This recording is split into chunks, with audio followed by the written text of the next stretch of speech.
Pollyanna. What a ridiculous name.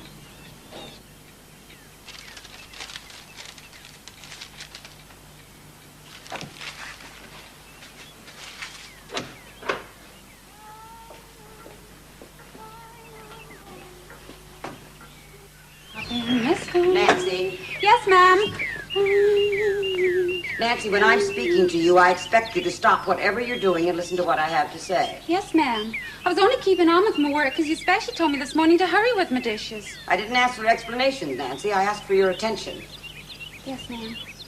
After your morning's work is done, I want you to clear away the little room in the attic. Make up the little cot bed. Sweep the room. Clean it, of course, after you clear away the trunks and boxes. And where shall I put the things, please, that I'll take out? In the front attic, Nancy. Timothy will help you with the things that are heavy. I suppose I may as well tell you now. My niece, Miss Pollyanna Whittier, is coming here to live with me. She is 11 years old, and she will sleep in that room. A little girl coming here? Oh, Miss Harrington, won't that be nice? Well, that isn't exactly the word I should have used. However, I intend to make the best of it. I hope I know my duty. Of course, ma'am. It was only that I thought a little girl here might brighten things up for you. Well, thank you, Nancy. I may say, however, I don't see any immediate need for that. But you must want her, your own niece. Just because I happen to have had a sister who was foolish enough to marry and bring unnecessary children into a world that is already quite full enough, it doesn't mean that I should want to care for them. However, as I said before, I hope I know my duty.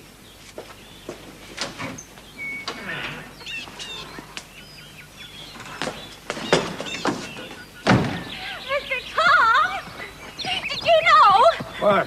There's a little girl coming here to live with Miss Polly. A what?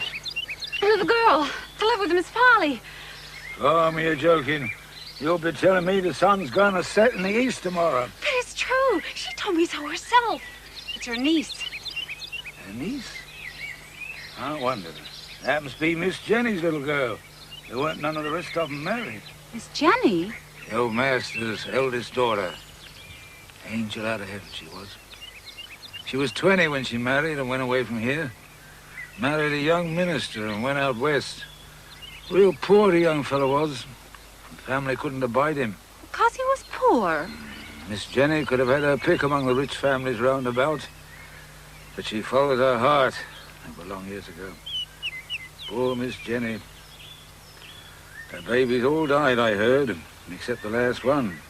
And then Miss Jenny and the birth of her.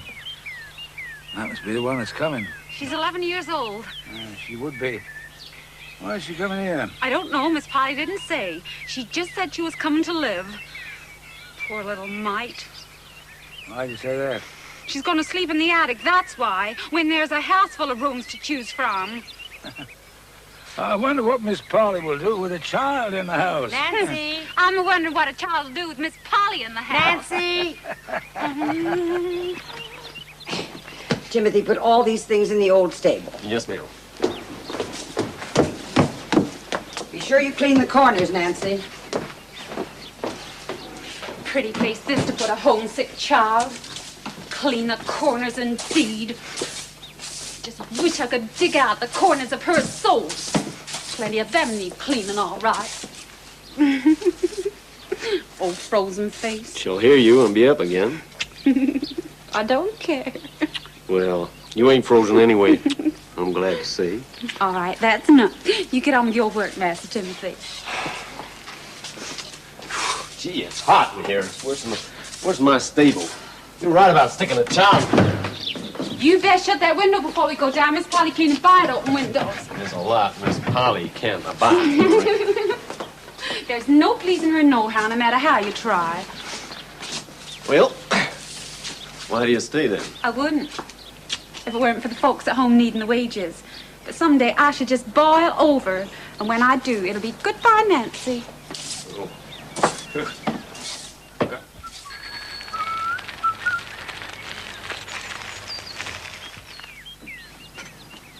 Nancy, I found a fly in Miss Pollyanna's room this morning. I've ordered screens for that window, but until they come, I expect you to see that the window remains closed. Yes, ma'am. My niece will arrive at 4 o'clock tomorrow. You will meet her at the station. Me, ma'am? Timothy will drive you over in the buggy. The telegram says, light hair, red check gingham dress, straw hat. It's most unsuitable. That's all the information they give. But that should be sufficient for your purpose. Yes, ma'am, but don't you think I you shall should... not go, Nancy. It is not necessary for me to go. But, ma'am, Nancy, that will be all. Thank you.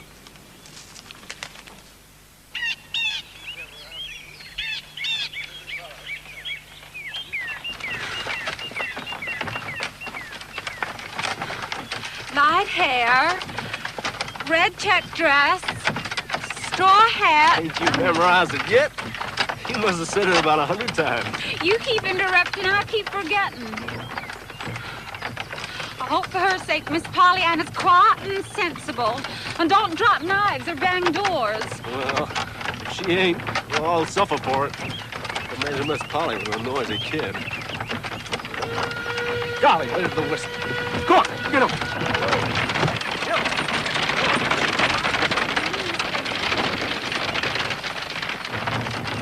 Oh, Timothy, I think it was mean of her to send me.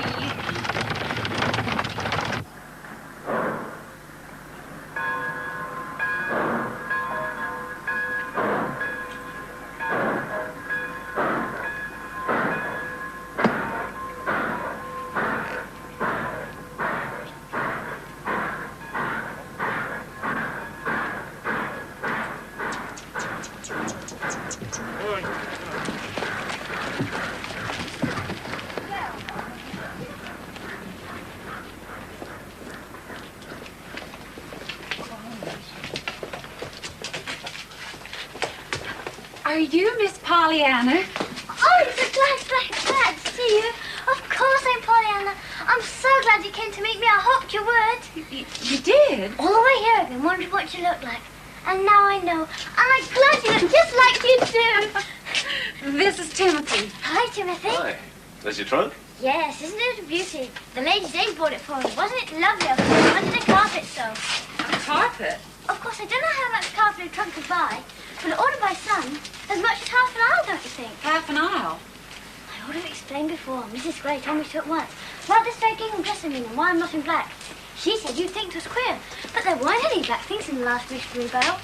Only a lady's velvet evening gown, which Deacon Carr's wife said wasn't suitable for me at all.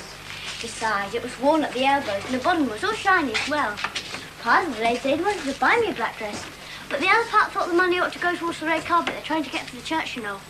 Mrs. White said maybe it's just well anyway, but she didn't like children in black. That is, she liked the children, but not the black part. Oh, I'm sure it'll be all right, dear. Come on.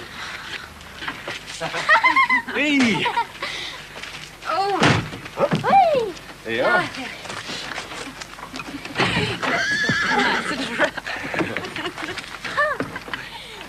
Isn't this lovely? I love to ride. Is it far? I hope 'tis. Of course, if 'tisn't far, I shan't mind, because I'll be glad to get there all the sooner. Yeah. yes, dear.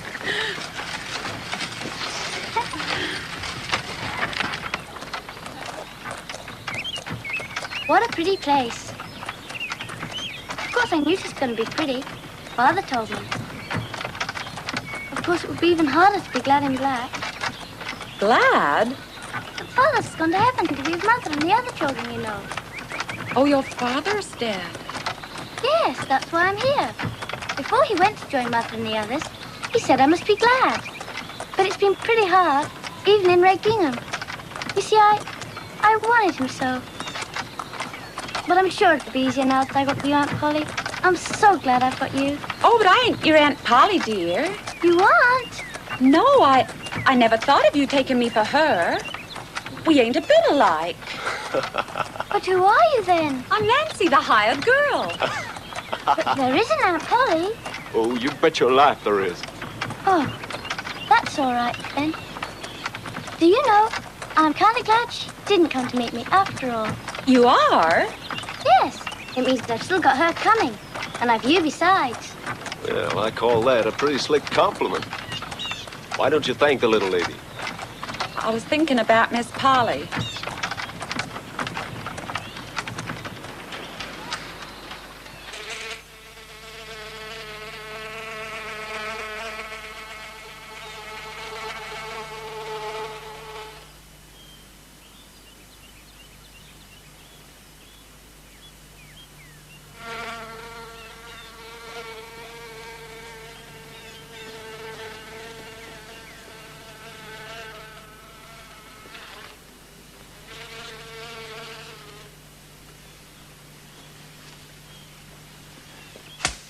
Miss Polly? Yes, what is it, Tom? If you please, ma'am, I picked these here for the little girl to put in her room. They're Miss Jenny's favorites, you'll remember. Yes, I do. Well, Will I take them up to her room, ma'am? Nancy being out? no, you can leave them here with me. Thank you, Tom. It's going to be grand having a bit of Miss Jenny here again, ma'am. Yes. Be sure you shut the back door when you go out, Tom. Yes, ma'am.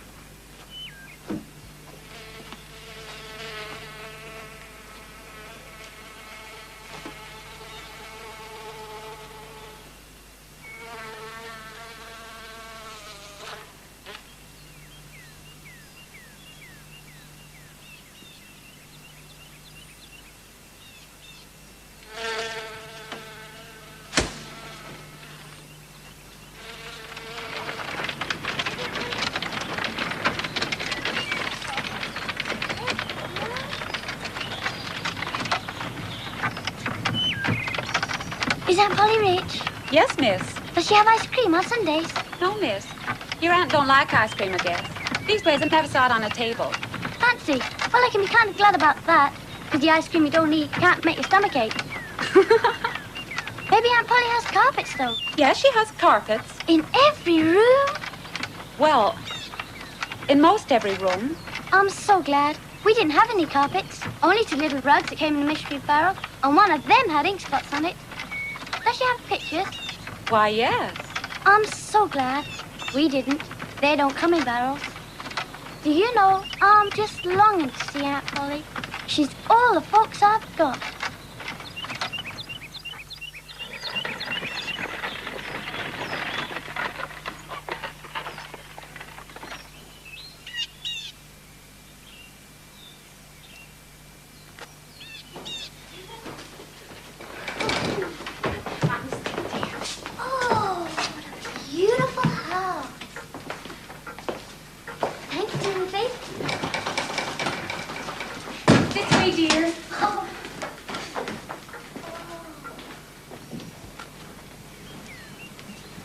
Pollyanna, ma'am.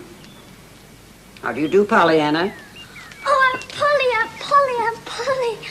Oh. You may go, Nancy. Oh, Aunt Polly, all the way here in the buggy. Please, Pollyanna, if you please, be good enough to stand proper in an erect position. I haven't had a chance to see what you look like. Oh, I'm not much to look at on account of the freckles. And I want to explain about the red gingham dress. You see, the black velvet evening gown wasn't suitable. And anyhow, Father said, it doesn't matter what you wear, it's only... Never mind what your father said. You have a trunk, I presume. Oh, yes, I have a beautiful trunk the ladies Abe bought me. I haven't much in, of my own, I mean. The Bibles haven't had much in them lately for little girls. But there's Father's books. Mrs. White said I ought to have those. You see, Father said... Pollyanna, we may as well understand one thing from the beginning.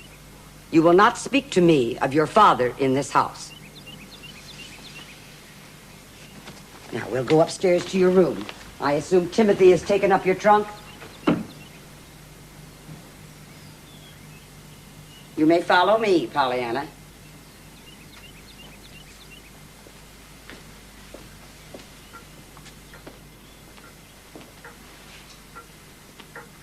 Oh, what a lovely picture. A sailing ship. I've never seen the ocean before, you know. Why, it's a Mayflower. Oh, look at all those people leaning over the rails. Would they be the Pilgrim Fathers? Come along, child. Oh, Aunt Polly, everything's so lovely. Oh, Indians. I've seen Indians out west, but these ones look fierce. The ones back home aren't fierce at all. I think that one's the chief. And there's a squaw with a baby on her back. Come along, child, please. Timothy asked Nancy to come upstairs right away. Ma'am.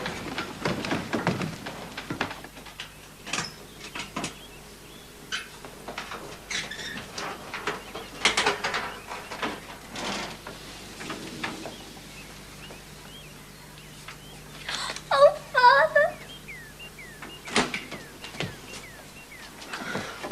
There, you poor lamb. I was a-fearing I'd find you like this. Oh, but I'm bad and wicked, Nancy. Awful wicked. I just can't make myself understand that God needed Father more than I did. No more he didn't either. Nancy. There, child, I didn't mean it. Right, let's get your dresses and things out of your trunk. There aren't very many dresses. Then they're all the sooner unpacked. My, what a lot of books. They're Father's. Are they, dear? Well, I'm sure they're very nice. Suppose you put them on the chest. I'm sure this is going to be a very nice room, even if there aren't any pictures on the walls. And I can be glad there isn't a looking glass. Glad? Why? Well, if there isn't a looking glass, then I can't see my freckles. And if I can't see my freckles, then I won't be unhappy. Well, Oh, Nancy, look! what is it? Way over there, those trees and houses, and that church bell, and that river shining like silver. Oh, there don't need to be any pictures on the walls with that to look at. Oh, I'm so glad Aunt Polly gave me this room. Oh, Nancy, what is it? Oh, this wasn't your room, was it? My room. Oh, if you ain't a little angel straight from heaven, and if some folks don't eat dirt before... Land's sakes, there's a bell.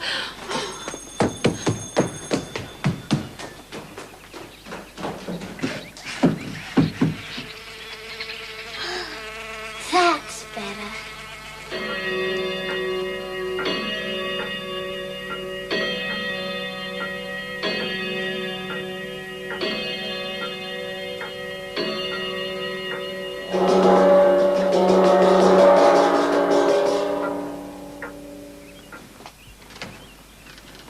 Nancy, my niece is late.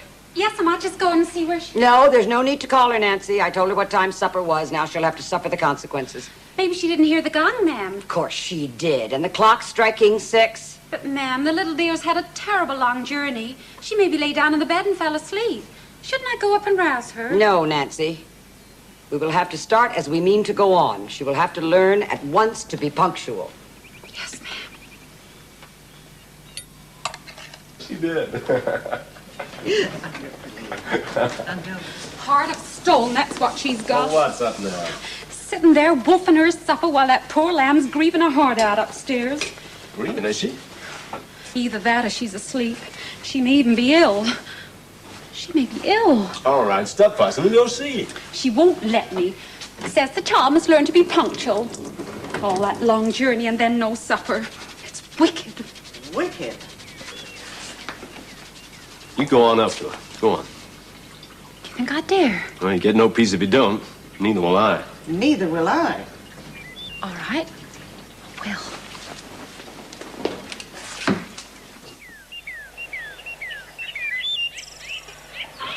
Mr. Tom!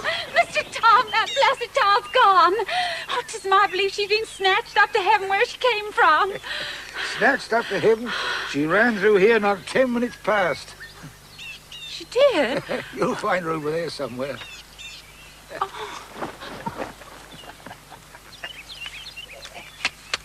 Oh, I'm so glad to be here.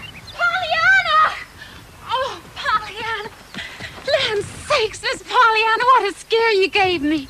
Nancy, you mustn't get scared about me. Father and the ladies' aides always used to, till they found out I came back all right. But I didn't even know you'd went. I climbed down the tree outside my window. You did what? Climbed down the tree. Oh, my stars and stockings. I'd like to know what your aunt would say to that. Well, I'll tell her then, so you can find out. Mercy, no. Oh, there's no need to tell her. Now, come on, we must hurry.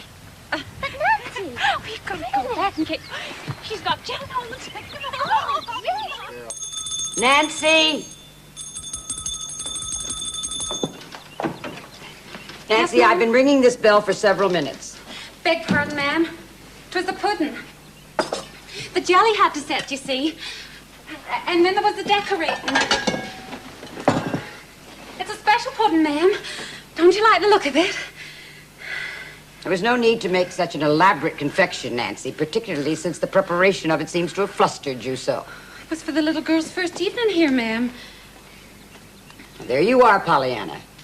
Now, isn't this a disgraceful time to come downstairs to supper? I'm sorry, Aunt Polly. Truly I am. No, Pollyanna. You cannot come to meals at the proper time. You are not allowed to eat with me in the dining room. Yes, Aunt Polly. Nancy will give you bread and milk in the kitchen. Yes, Aunt Polly. But, ma'am... Nancy, take Miss Pollyanna at once to the kitchen.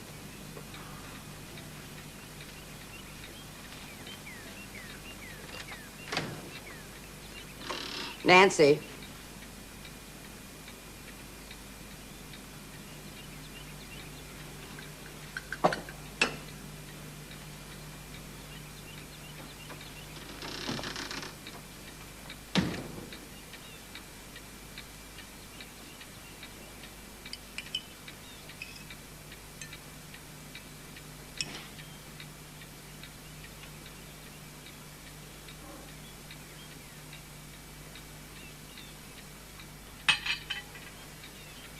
I'm real sorry about the bread and milk. I'm not. I'm glad. Glad? Yes, I like bread and milk and I like being with you. I don't see any trouble in being glad about that. You don't seem to see any trouble being glad about everything. Well, that's a game, you see. Game? Yes, the being glad game. Whatever in the world are you talking about? It's a game. Father told it me, and it's lovely. We used to play it ever since I was a little girl. I taught it to Lady Zada's, and they played it too. Some of them. What is it? How do you play it? Well, we began on some crutches that came in a missionary barrel. Crutches? Yes, I'd wanted a doll, and Father wrote them so. But when the barrel came in, the lady wrote that no dolls would come, only the little pair of crutches. So she sent them along, saying they might come and hide us from child sometime. Well, Well, that's when we began the game. can't see any game in that. Oh, yes. You see, the game is to find something and everything to be glad about. But I can't see anything to be glad about getting a pair of crutches when you wanted a doll. Oh, there is. I couldn't see it either at first, Nancy. Father had to tell me. Well, suppose you tell me. Just to be glad, you don't need them. The crutches. You see, it's easy when you know how. Well, of all the queer doings. Oh, it isn't queer, it's lovely. And the harder it is, more fun it is. Only sometimes it's almost too hard. Like when your father goes to heaven and there isn't anybody but the Ladies' Aid left. When you put in a snippy little room right at the top of the house with nothing in it. Maybe Aunt Polly will play the game with me. No, dear. I wouldn't ask her just yet. Will you play it with me? Well, all right, Miss Pollyanna. I ain't saying I'll play it very well, mind. I ain't much good on games. At least not this kind. Oh, Nancy, won't we have fun?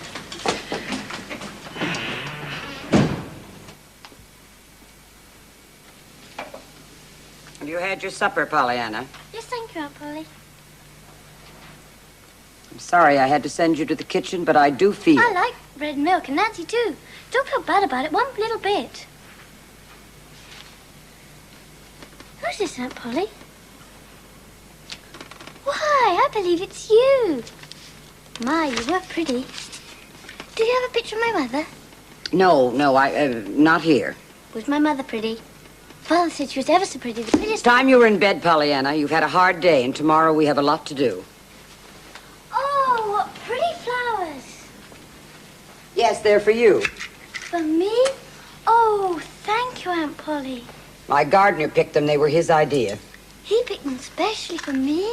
Oh, how kind of him. May I take them to my room? I don't really approve of flowers in bedrooms, but I suppose I could allow it just this once. Oh, thank you, Aunt Polly. Now take this candle. Be careful how you hold it. Now off you go to bed. Breakfast is at 7:30. Kindly see that you are on time for that. I can't give you a big hug, but if you bend down, I can kiss you.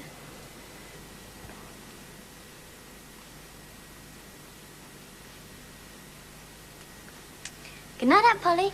I know I'm going to just love living with you.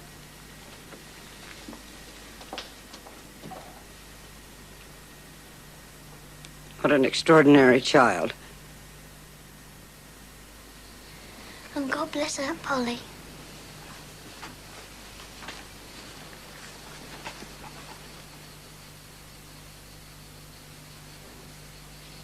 Father dear, I know I'm not playing the game one bit now. But if only I was near Nancy, or Aunt Polly, or even a Lady's Aid, it'd be easier.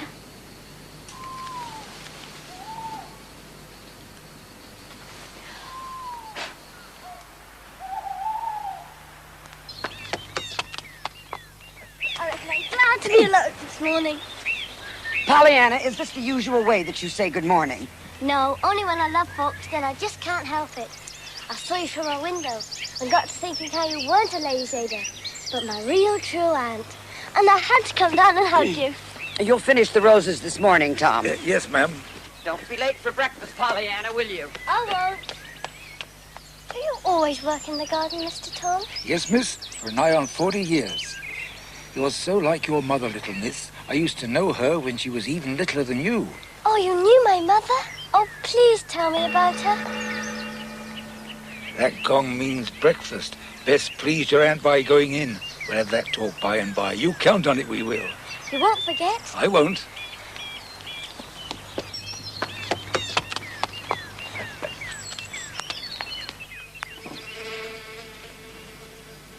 Nancy, where did these flies come from? I don't know, ma'am. There wasn't none in the kitchen. I reckon they're my flies, Aunt Polly. Your flies?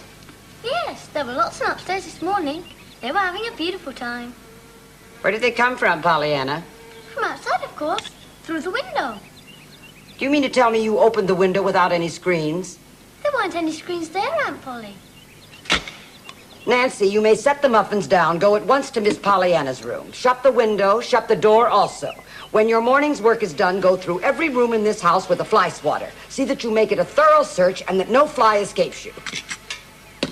Yes, ma'am. Pollyanna, I've ordered screens for that window. It was my duty to do that, but it seems to me that you have quite forgotten yours. My duty? That's what I said. I've ordered screens for that window, and until they come, I expect you to keep the window closed. Flies are not only annoying, they are unclean and very dangerous to health. After breakfast, I'll give you a little pamphlet on this matter to read. To read? Oh, thank you, Aunt Polly. I love to read. The proboscis terminates in a sucker through which fluid substances can be drawn up. In the larval form, flies are maggots and feed upon decaying substances. Flies are able to walk upon ceilings or upright surfaces by having suckers on the soles of their feet. Oh, Aunt Polly, I'm so glad you gave me this book to read. I've never read anything so interesting. Did you know that flies have suckers on both ends? On their proboscis, I think that's their nose, and on their little feet? Yes, that will do, Pollyanna. Well, I see you've laid out your clothes. You did ask me to. They aren't nice at all, and they'd have been black if it hadn't been for the red carpet at the church. I've got the best ones on. The Ladies' Aid bought me this set from the store. Mrs. Jones, she's the president, said I'd have at least one new set if she had to clatter down bare boards on for the rest of her days. Well, there'll be no difficulty about that any longer. Not one of these garments is fit for you to wear. Certainly I should be very far from doing my duty if I allowed my niece to appear in any one of them. Aunt Polly? Yes. Isn't there any way you can be glad about all that Judy business? Glad? What do you mean? You know, just glad. Don't be impertinent, Pollyanna. You've been to school, I suppose. Oh, yes, and Father told me I was taught at home some, too. Well, I'm glad to hear that. In the fall, you will enter school here. Meanwhile, you will read aloud to me 1/2 hour every day. I consider it my duty to do that. I love to read, but if you don't want to hear me, I'd be just as glad to read by myself. Truly, Aunt Polly. I don't doubt it. Have you studied music? I learned to play a little on the piano, but I'd just as soon let that go. I like other people's music, though. Very likely. However, I consider it to be my duty to see that you are properly instructed in the rudiments of music. You sew, of course. Yes, ma'am. The Ladies' Aid taught me that. I had a terrible time. Mrs. Jones didn't believe in holding a needle the same way as the rest of them on buttonholing, and Mrs. White thought back-stitching ought to be taught before hemming, or else the other way. And Mrs. Harmon didn't believe in patchwork. Well, never mind. There'll be no difficulty of that kind any longer. I shall teach you to sew myself. You do not know how to cook, I presume. I can do chocolate fudge and fig cake. I'm sure you can. Would you like me to make you some now? I'd be glad to. That won't be necessary. Now, here is your timetable. At 9 o'clock every morning, you will read aloud 1/2 hour to me. Before that, you will set this room in order. Wednesday and Saturday, forenoons, at 9:30, you will be with Nancy in the kitchen learning cooking. Plain cooking. Other mornings you will sew with me. And that will leave the afternoons free for your music. Thank you, Aunt Polly. Oh, but Aunt Polly, you haven't left me any time just to live. To live? Child, what do you mean? As if you aren't living all the time. Of course, I'd be breathing all the time I was doing those things. You breathe all the time you're asleep, but you aren't living. What, Pollyanna, are you talking about? I mean living, doing the things you want to do, playing outdoors, talking to Mr. Tom and Nancy, finding out about the houses and the people and everything. That's what I call living. Pollyanna, you are the most extraordinary child. You will, of course, be given a proper amount of playtime. But surely, if I am willing to do my duty by seeing that you have the proper care and instruction, you should be able to do your duty by seeing that care and instruction are not wasted ungratefully. Oh, Aunt Polly, as if I could ever be ungrateful to you. Why, I love you. Yes, well, then, see that you do not behave ungratefully. Please, you didn't tell me what I should do with my clothes. Now, you just leave them on the bed. They'll be taken away. This afternoon at 1:30, Timothy is going to drive us into town. Where are we going? You'll know when we get there. Oh, Aunt Polly, how exciting. I love surprise very...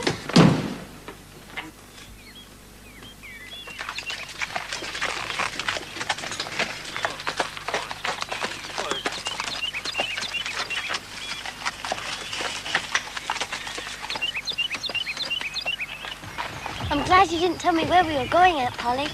Now it'll be a surprise. I just love surprises, don't you? It depends on the surprises, I suppose. Oh, but this is sure to be a lovely surprise, because you're so good to me. You can never think of making a nasty surprise happen. Why, just riding into town is such a treat. And when we get there...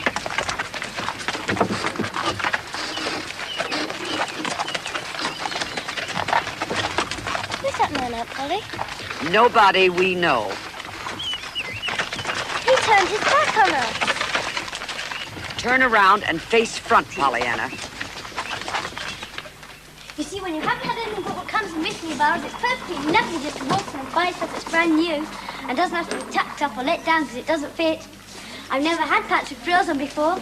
Aren't they pretty? It's a pity you've got to wear something on top of them. Oh, you do have a perfectly lovely store, sir. It's quite the grandest I've ever been in. Oh, don't you just love to come in here and look around, Aunt Polly? Oh, look. Oh, what a beautiful hat. Oh, please try it on, Aunt Polly. You look so pretty in that. Put that back on the stand, Pollyanna. Oh, you wouldn't mind, sir, would you? Not at all, Missy. Madam would like a mirror. Missy. Put it back on the stand at once, Pollyanna. Oh, I know what it is. You spent all your money on me. Oh, I do wish I had some money to buy something for you.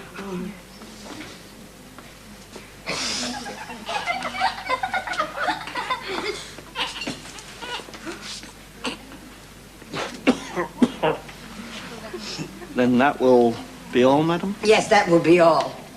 Charge it to my account. Of course. Millie, take those out to the buggy for Miss Polly Harrington. We'll both do it.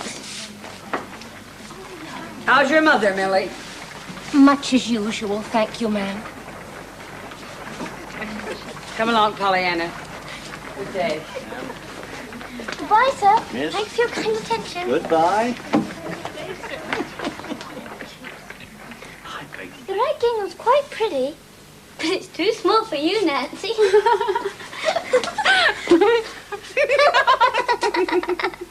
It'll do nicely for Estelle, though. Estelle, what a pretty name. Yes, all my family have lovely names. Algernon, Florabelle, Estelle.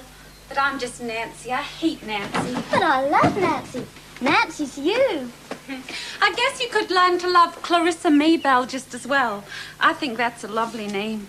Anyway, you can be glad you're not called Hepzibah. Hepzibah? Yes, that was Mrs. White's name. And her husband used to call her Hep, and she didn't like it. She said every time he called her Hep, Hep, she felt so the next minute he was going to yell her out.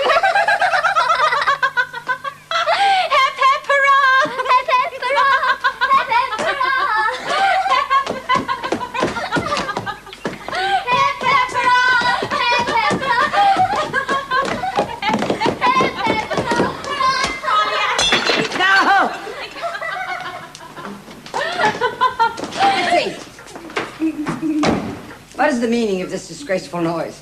I'm sorry, ma'am. There's a fly in the drawing room. See that it is destroyed. Yes, ma'am. She didn't care where she went, Miss Jenny didn't. She'd always come and tell me about her goings-on. Real close we were, me and Miss Jenny. Know my boy, Timothy? Is he your boy? My youngest. Well, he found school learning hard. Couldn't seem to learn reading and writing like the rest of them. So, you know what Miss Jenny did? Come down and learned him herself. I can see her now, sitting under the lamp in our front parlor, spelling out the words for young Timothy, night after night. And did he learn? Sure he did. She could always draw the best out of folks. Miss Jenny could. I'm glad my mother did that. Mr. Tom, why do you stay bending down all the time? Oh, it's my back. It's got bent like this, and now I can't straighten it. Does it hurt? Oh, don't hurt. It's just awkward. But I'll tell you what, it means you're closer to the ground that you're weeding, and you can be glad about that. Hey? Well, you don't have to keep stooping down all the time, because you're there already. That's a queer way of looking at things. It isn't queer, it's lovely, and I'll tell you all about it tomorrow. Just now I'm going to walk down the lane in my new dress. I love to feel it swirling about me when I walk. Don't be late for your supper now. I won't. I'll only go a little way.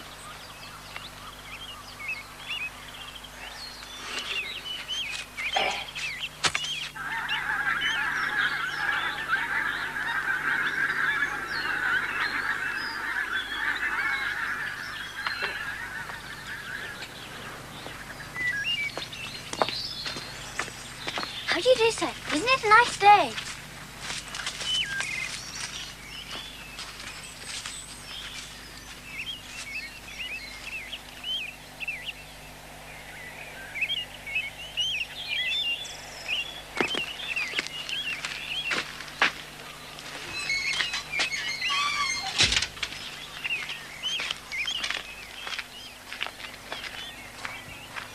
Buster? Buster, here. I'm not late, am I? Not tonight, you ain't. You've a good half hour. What are you making? Calf's foot jelly for Mrs. Snow. Who's Mrs. Snow? Oh, she's a lifelong invalid down in the town. Miss Polly sends dainties to her every week. As a church member, she says it's her duty. Does that Polly herself fit it, Jenny? No, her duty don't extend that far. She has me go. I wish I could go. You wouldn't if you knew Mrs. Snow. But why? I'd love to go. You wouldn't after you'd been once.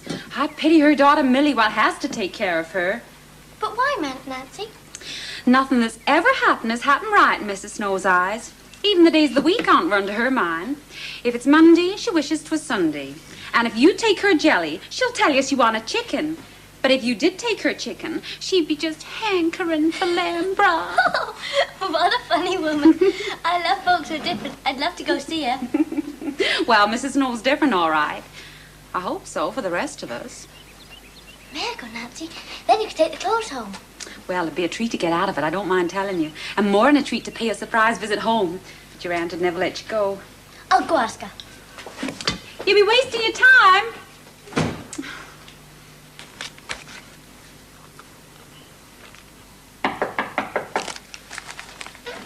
That you, Nancy? It ain't Nancy today, Ma. It's... Hello, Mrs. Snow. Aunt Polly hopes you're comfortable, and she sent you some calf's foot jelly. Oh, jelly. Oh, I'm most grateful, of course, but I was hoping it might be lamb broth today. Why? I thought it was chicken you wanted when folks sent you jelly. What? Nancy said it was chicken you wanted when we sent you jelly, and lamb you wanted when we sent you chicken.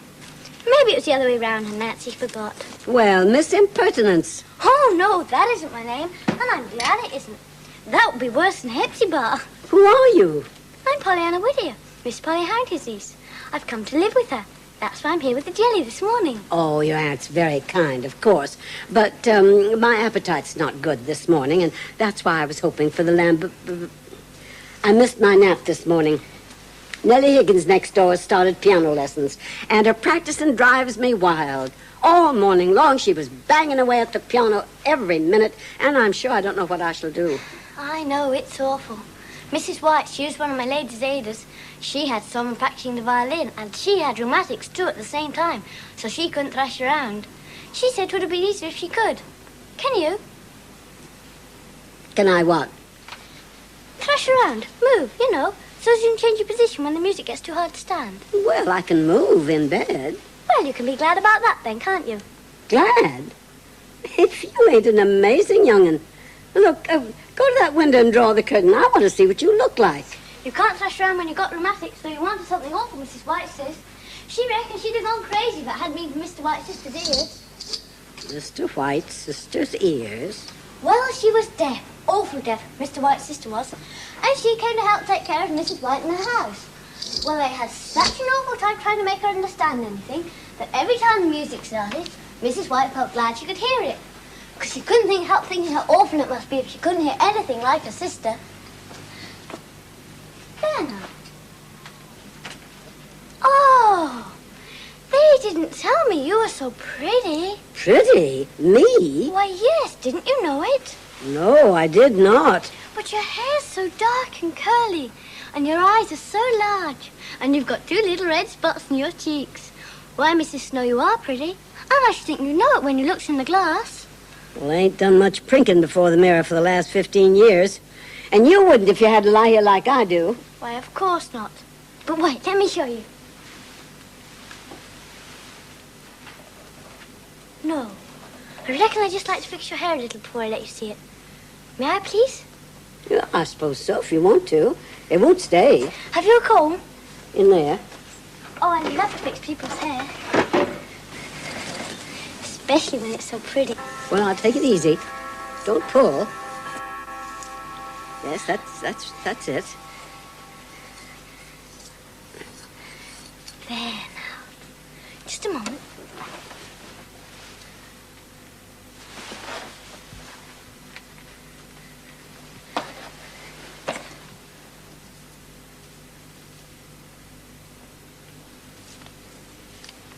There. Now, I reckon you're ready to be looked at.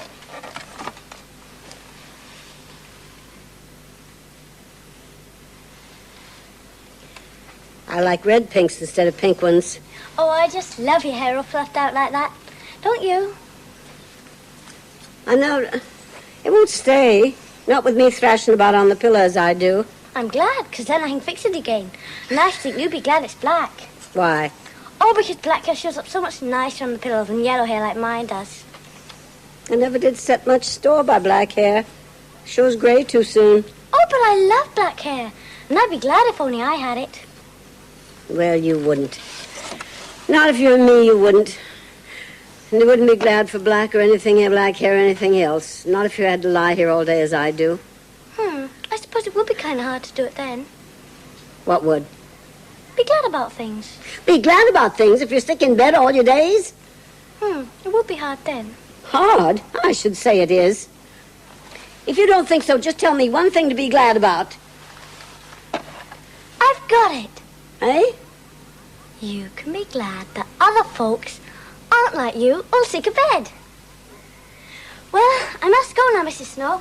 I've had a lovely time. I'll come and see you again soon. I hope you like the jelly. It's all right. Millie will see me out. Goodbye. Well, I never.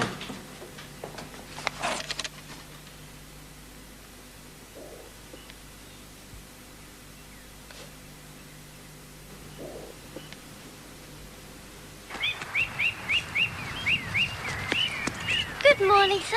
It isn't such a nice day as yesterday, but still pretty nice, don't you think?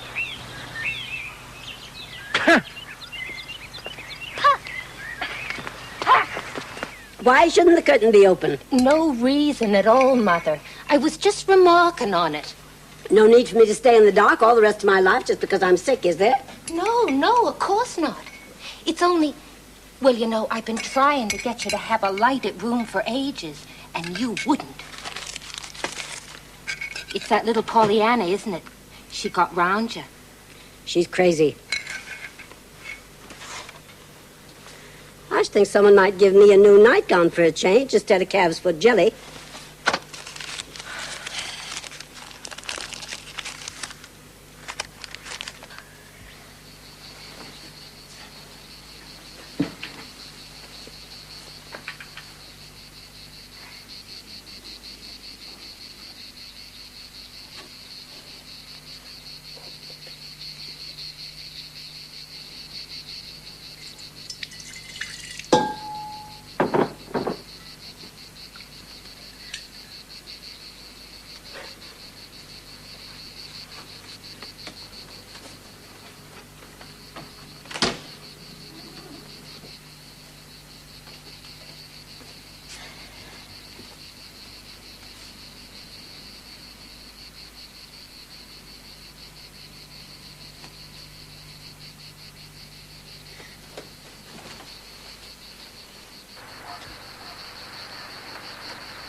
glad now the screens didn't come, else I couldn't have done this.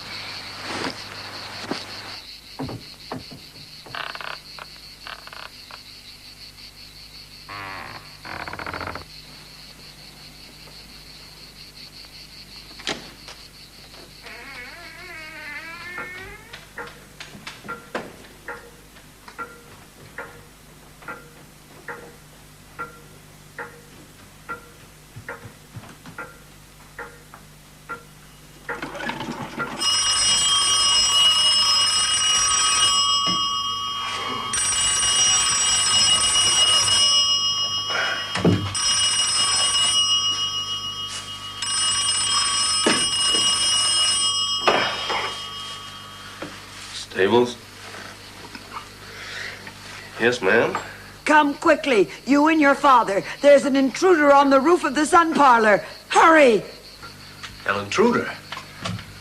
Yes, ma'am. Right away.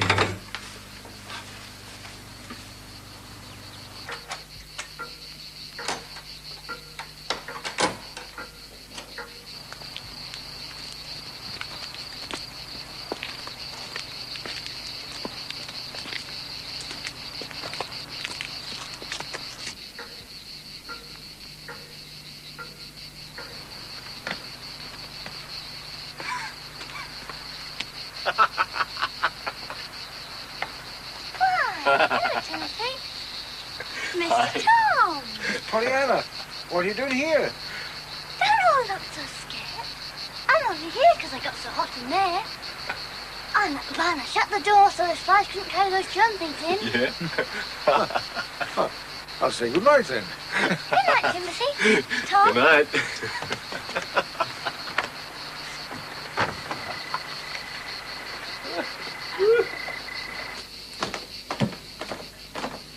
Will there be anything else, ma'am? No, thank you, Tom. You may go. Good night, ma'am. Good night.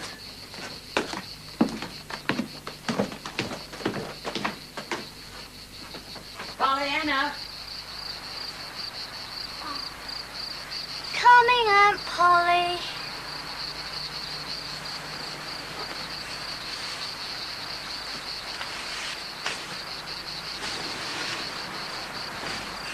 Pollyanna.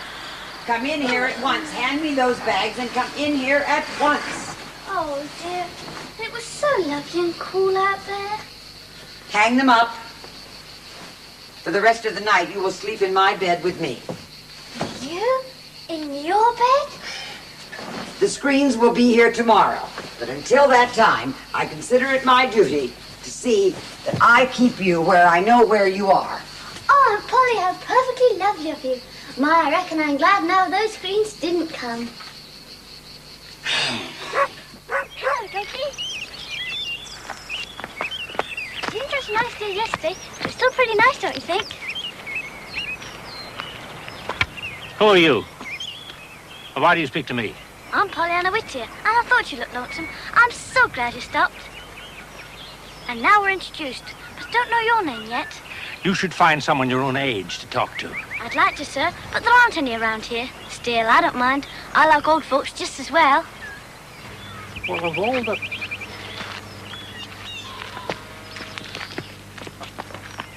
Sakes alive, child, did that man speak to you? Yes, he did. Goodness gracious, Miss Pollyanna, do you know who he is? I reckon he forgot to tell me.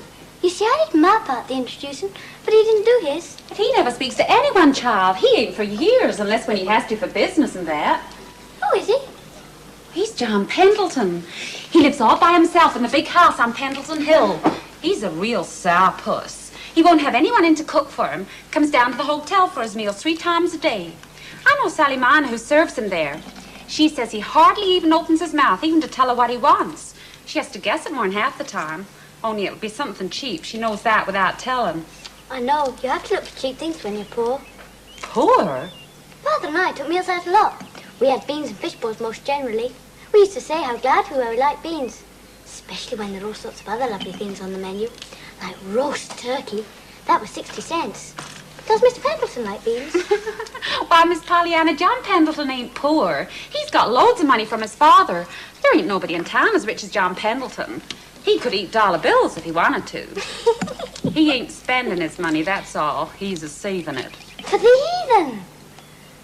The heathen? That's denying yourself and taking out your cross. I know, Father told me. Go on. Well, some say he's crazy and some just cross.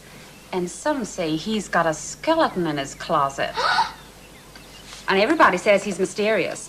Some years he just travels and is always in heathen countries. There you are, you see. A missionary. Not him. When he comes back, he writes books. Queer books, they say, about some gimcrack or other he's found in them heathen countries. But he don't never seem to want to spend no money here. Leastways, not just for living. He's saving it, Nancy, for the heathen. I'm gladder than ever now he speaks to me.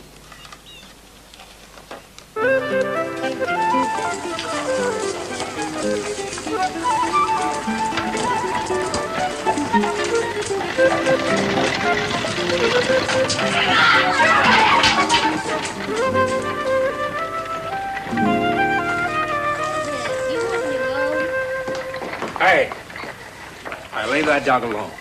Your dog, mister? Excuse me, sir. This your place? No, it isn't. Can't you read? Oh, I know it's an hotel. I thought you might be the manager. You see, I'm kind of looking for a place, and I thought maybe you could... How about it?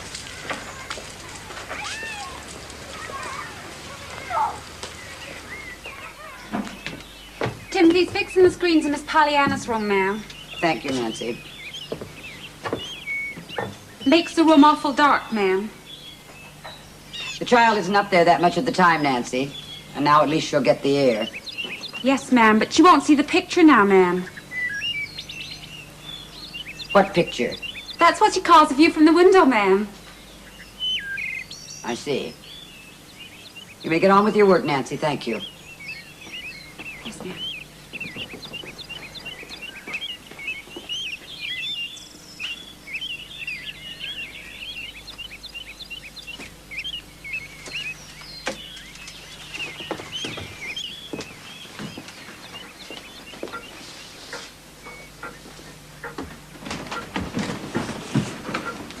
Pardon me, ma'am. Have you finished, Timothy? Yes, ma'am. Seems a pity they sent them thick darkins. Makes it seem more like a prison, don't it? They'll do very well, thank you, Timothy. Yes, ma'am.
She ain't got no heart.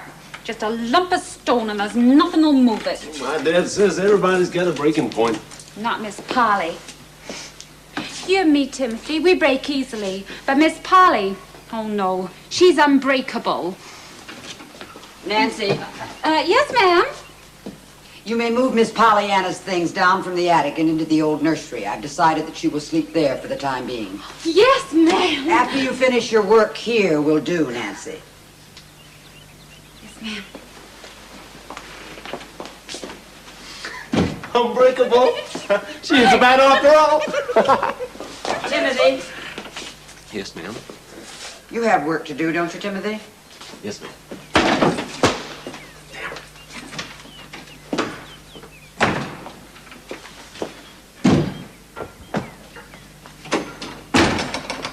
Pollyanna, please do not slam the door when you come into the house. I'm sorry, Aunt Polly. I guess I do bang doors when I'm happy. Well, I'm gratified that you're happy, but I would prefer it if you could express your happiness in a quieter manner. Now, Pollyanna, I have something to tell you. I'm going to have you moved down from the attic and into a room on the floor below. It's the old nursery where your mother and I slept when we were children. I feel you may be more comfortable there. Oh, Aunt Polly, I do love you. Ooh. Pollyanna, what have you got there? Oh, Aunt Polly, I nearly forgot. Oh, the loveliest thing. Look. Pollyanna, take it away. It'll have fleas. I'm sure it will. Poor little thing. It's all trembly too. It's so scared. You see, it doesn't know yet we're going to keep it. But keep it? Poor lonesome little thing. It was in a sack, in a ditch. Just imagine. You see, I guess it hadn't any home, but I knew you wouldn't let a dear little kitten go hunting for a home when you'd just taken me in. I must go show Nancy. Nancy! Nancy! Oh. Nancy! Nancy! Nancy! Oh. It's your room now, miss. Oh, Nancy, it's marvelous. It's got everything. Carpets, curtains, pictures.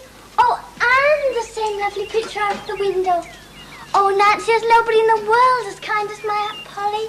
Land sakes, what's that kitten doing here? She's come to live with us because nobody wants her. Miss Polly won't have that. She's that breakable. What? She can't bite animals. Oh, yes, she can. She's come to live here because nobody wants her. Oh, Nancy, do you think she can sleep in here with me? We'll get her the basket for her, and we'll have to name her. I know, Fluffy. I'm going to call her Fluffy. Fluffy, Fluffy, Fluffy. Oh, what a lovely picture. Why, Nancy. That little girl, she looks just like me. She does, miss. I guess that must be your mother when she was your age. Yes. I've never seen a picture of my mother before.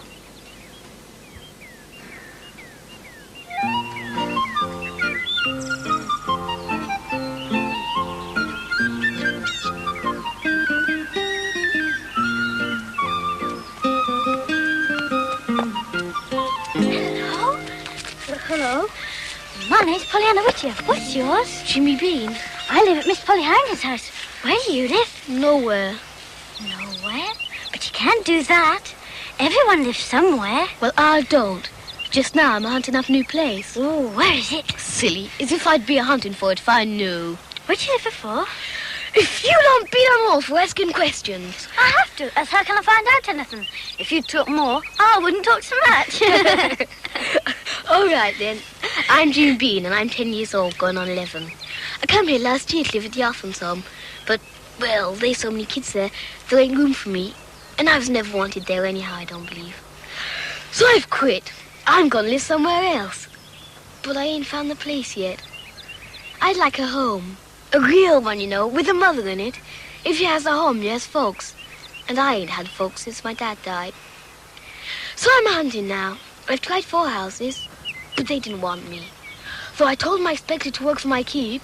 Doesn't anyone want you? Oh, dear.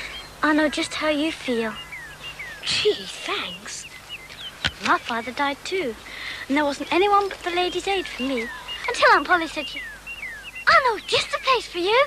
You do? Aunt Polly will take you. I know she will. Didn't she take me and Fluffy, and she's just a kitten? Come on. Honest Indian? Honest Indian. You don't know how good come Aunt Polly is. I'd work, you know. I'm real strong. And there's rooms, heaps of them. It's an awful big house. Come on. Maybe you'll have to sleep in the attic. I did at first, but there's screens in now and it won't be so hot. And the flies can't get in either with this jump. Yes, I do have a headache. I think it would be wise if I stayed in and rested. Yes, it's been rather a hectic morning. Oh, I understand, Polly. Yes, I will. I'll explain your absence to the other ladies when they arrive. Oh, very wise indeed. Yes, oh, I'm sure it will if you just take things gently. Goodbye, Polly.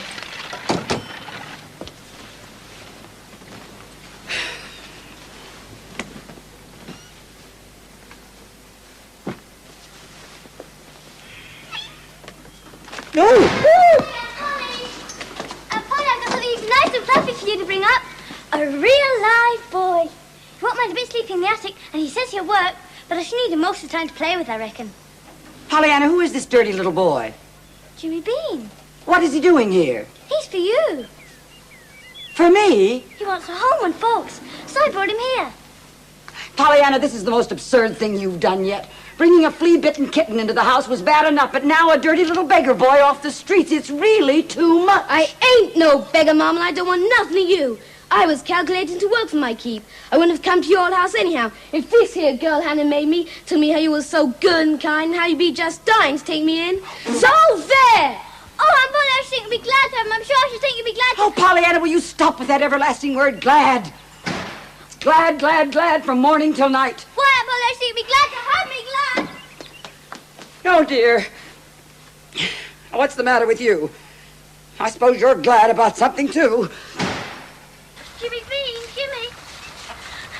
I want you to know how sorry I am. Sorry, nothing. I ain't blaming you, but I ain't no beggar. Of course you are. You mustn't blame Aunt Polly. Probably I didn't do the introduction right.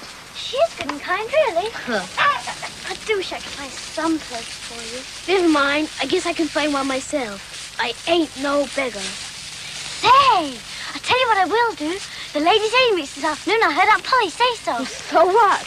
I'll lay your cases for them. That's what Father always did when he wanted anything. Educating the heathen, new carpets, you know. Well, I ain't a heathen or a new carpet. Anyway, what is a lady's aid? Why, Jimmy Bean, wherever have you been brought up not to know what a lady's aid is? Oh, right then, if you ain't telling. Just a lot of ladies that meet and sew and give supper and raise money and talk. That's what a lady's aid is, and they're most awfully kind. At least which mine back home was. I haven't met this one here, but they're always good, I reckon. I'm going to tell them about you this afternoon. Not much, you will. You think I'm going to stand around and hear a whole lot of women call me a beggar? Not much. But you wouldn't be there. I'd go alone and tell them. You would? Yes, and I'd tell it better this time. There'll be someone I'm sure who'll be glad to give you a home. I'd work. Don't forget to say that. Of course not. Then I'll let you know tomorrow. Where? Where I found you today, by the farm. All right, I'll be there. Where would you go for tonight? I guess I'll have to go back to the orphan home. Just for tonight, mind. Will they take you? I slipped out this morning and didn't tell them I wasn't coming back. Else they might have tried to stop me, see? Though they won't do no worrying when I don't show up one day. They ain't like folks, you know. I know. They don't care. I know. But I'm sure when I see you tomorrow, I'll have a real home with folks in it that do care, all ready for you.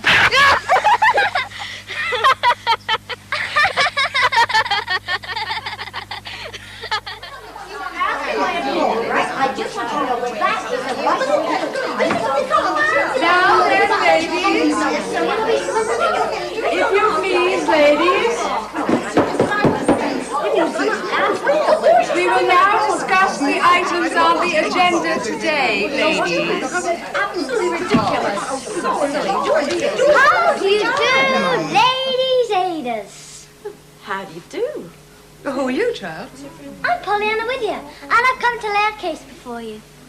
Did your aunt send you instead? Oh, no, I came up by myself. You see, I'm used to ladies aiders. They brought me up with Father. Oh. I mean, Father helped, too. Well, now, dear, what is it? Where's Jimmy Bean? He hasn't any home except the orphan one, and they're full and don't want him anyhow, he thinks. Don't want him? So he's looking for another one. One of the regular kind, you know, with a mother in it instead of a matron. Folks, you know, that'll care. Well, I thought some of you might like him to live with you. You? Oh, I forgot to say. He will work. Who did you say this boy was? Jimmy Bean, ma'am. Is he a relation of yours? Oh, no. No. Well, does your aunt know him, dear? Yeah. Well, yes. And? She has met him for a little while. Who were his people? I don't know, ma'am, but they're dead. Well, is he a local boy? He's at the orphan home. And I could bring his name. 10, going on 11. With no folks of his own? Yes, ma'am, just like me. Till I found Aunt Polly. Yeah, well, she was a lucky. Well, now, ladies, what aid do you think we can give this little boy?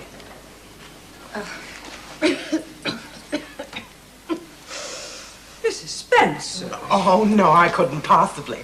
I've 3 boys of my own, and they're handful enough. Oh, yes. Mrs. Higgins, your family are grown. Maybe you have room. Well, I have my Nellie at home, and she's delicate. I mean, you know how delicate my Nellie is. Oh, my God. Oh, my, it takes me all my time looking after her. Mrs. Benton, a boy, a big company for you. A boy? Me? Oh, no, I couldn't possibly. Not so soon after my bereavement. A blessing. I'm not nearly ready yet for responsibility. Sure. No, I couldn't. No. Ladies, please. Open your hearts. Mrs. Turnbell. Miss Tarbell. Miss Tarbell. Well, you'd perhaps find it handy to have a boy around the house to do the chores. No, Mrs. Ford, I would not. My time of life, one finds it very hard to change one's ways, you know.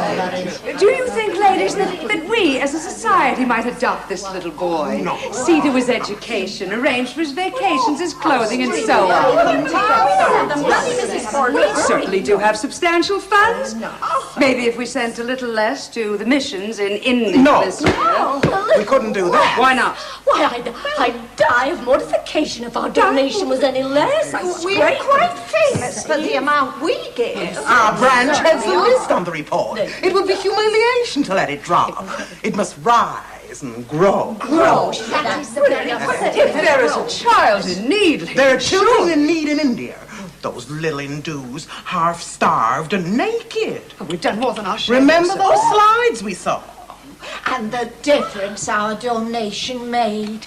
Remember the pictures of them at Sunday school in clean uniforms? That was much better. And the report even mentioned our branch by name. Yes, it certainly did. Well, you don't think it is just as important to help a child here in our own hometown? It's not. I don't understand what it is. Charity begins at home, ladies. Mrs. Ford, we get no credit for that. That wouldn't be mentioned in the report. So, it's recognition we're looking for, is it, ladies? Why, repeat, charity begins at home. There's the orphan home to provide the charity here at home. Well, I am deeply disappointed in you, ladies. And I can tell you that when my husband, the Reverend, hears about this, he will not be pleased.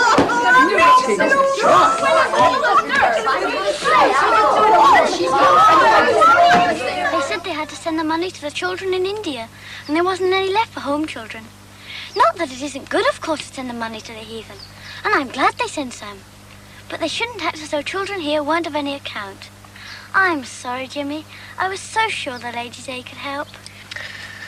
Wouldn't it be just great if somebody over in India wanted me? Why, of course. That's the very thing. Hey? I'll write to my Ladies' Aiders out west about you. Out west awful far away. Just the same as India, I'd reckon. You think they'd take me? They take little boys from India to bring up. They can pretend you're the little India boy this time. I reckon you're far enough away to make a report. A report?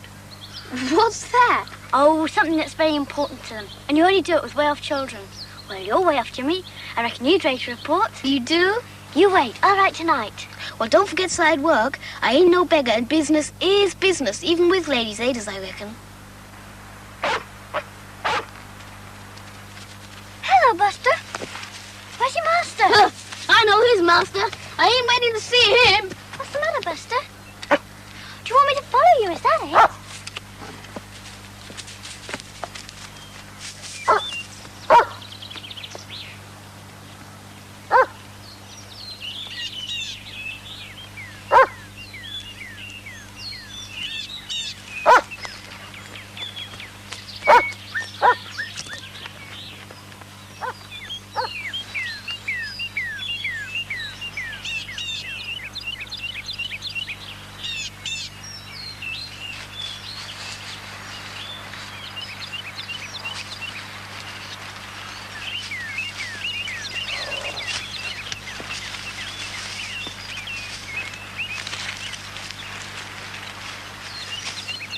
Mr. Pendleton, are you hurt?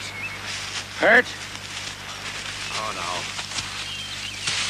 no. No, I'm just taking a little siesta in the sunshine. Look, how much do you know? I mean, what can you do? Do you have any sense? Well, sir, I can't do so very much, and I don't know so very much, but some people have said I got real good sense. I beg your pardon. I'm sure, child. It's this confounded leg of mine. Now, listen. Down that path, about 5 minutes' walk, is my house. Now, this key will let you in at the... All right? Now, when you get in the house, go right across the hall to a door at the other end. Now, on a desk in the middle of the room, you'll see a telephone. You know how to use telephone. Oh, yes, sir. Why, once when Aunt Polly... Never mind about Aunt Polly right now. Now, hunt up Dr. Chilton's number on a card which you'll find there somewhere. It should be hanging... Oh! It should be hanging somewhere there in a hook. But it probably won't be. You know a telephone card when you see one, I suppose? Oh, yes, sir. I once... Look, ring Dr. Chilton and tell him that John Pendleton is below a Little Eagle ledge in Pendleton Woods with a broken leg. A broken leg? Mr. Pendleton, how perfectly awful. Look, will you stop talking and go and do as I ask? Go on.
Well, what's the trouble now? Couldn't you get in? Of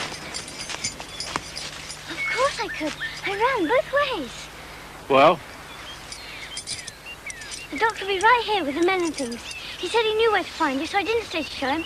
I wanted to be with you. Well, I can't say I admire your taste. You should be able to find pleasanter companions. Do you mean because you're so cross? Well, thanks for your frankness. Well, yes. Oh, but you're only cross on the outside. You're not a bit cross on the inside.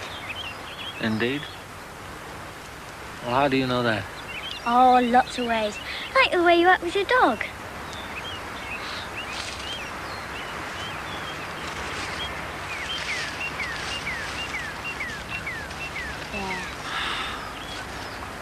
Oh, that's better.